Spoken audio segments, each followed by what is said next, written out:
Hi, it's day 10 of Inktober Tangles 2023. Today I have a new tangle. Oops. It's a tangle called Buldiz by Stephanie Bordeaux CZT. And it starts with orbs. They are a little bit bigger. And I'm using this space here to nest an orb inside. They should be, at least, according to the original step out, they should be more or less the same size. But now, because my second one is bigger than the first one, I will proceed doing this. So, when this happens to you, it becomes like you try to make it seem like it was intentional. So, we call it oops opportunities in Zentangle, because it's an oopsie. It's not a mistake, because there are no mistakes. Now inside each of those I will add like a teardrop shape, and I will align them so that they are more or less symmetric.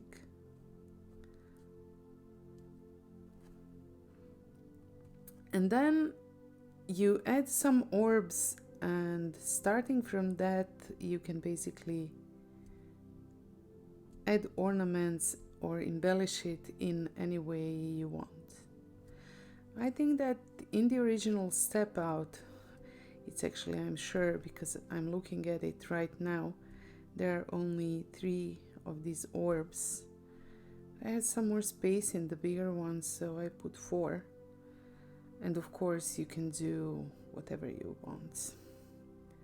And I will do what's suggested in one of the examples in the step out. Add these aura lines.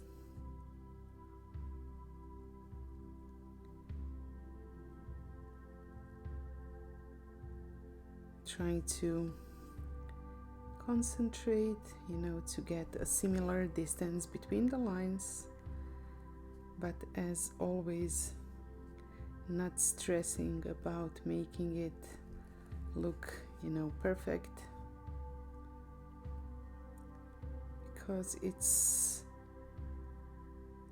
not even the point, because we are not machines and we don't want this to look like it was made with some kind of a drawing assistance or whatever the thing is called when you use these digital tools for drawing. You can make it perfectly symmetrical with the tools in Procreate and similar programs or apps. And I don't want mine to look perfect. I don't want it to look like it was created digitally. I want it to look like it's hand-drawn design. So imperfections are most welcome. I'm thinking about how I should play with this shading, and I'm not sure. Okay, I will here do what we usually do, just add shades between the tangles so that we enhance this over and under positioning, where this angle is positioned above the new one. So this is where I'm adding some. Now, since I did shade here, I will add it to the opposite side.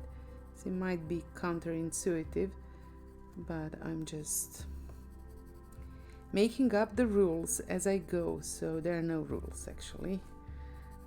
Everybody sets their own rules and plays with the tangles in a way that seems best to the creator.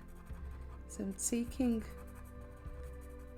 the liberty to do what I want and disregard all the rules that anybody might think that I should apply.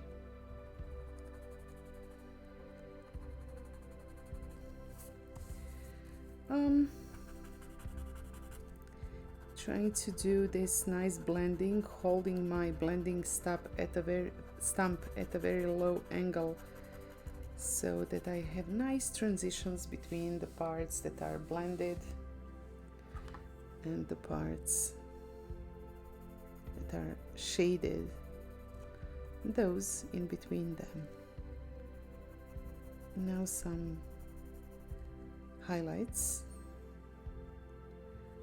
and maybe some to these orbs.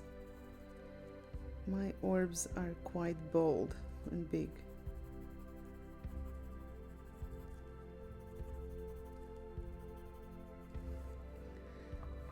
Now I just need to find a different blending stump so I can blend these white highlights. Here's the white one.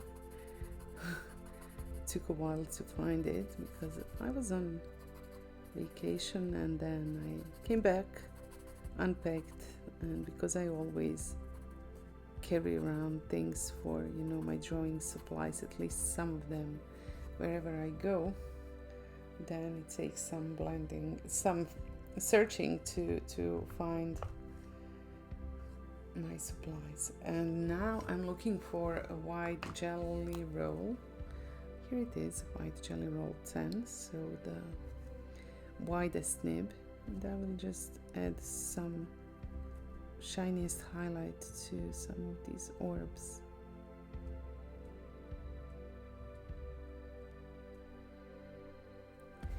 Okay, there it is. So making it easy and not fussing too much around it, I think I'm done with this one. And as I add more tangles and details, I might also ink in some spaces or do something like that. But now I'm done for this day and I will see you tomorrow. Bye.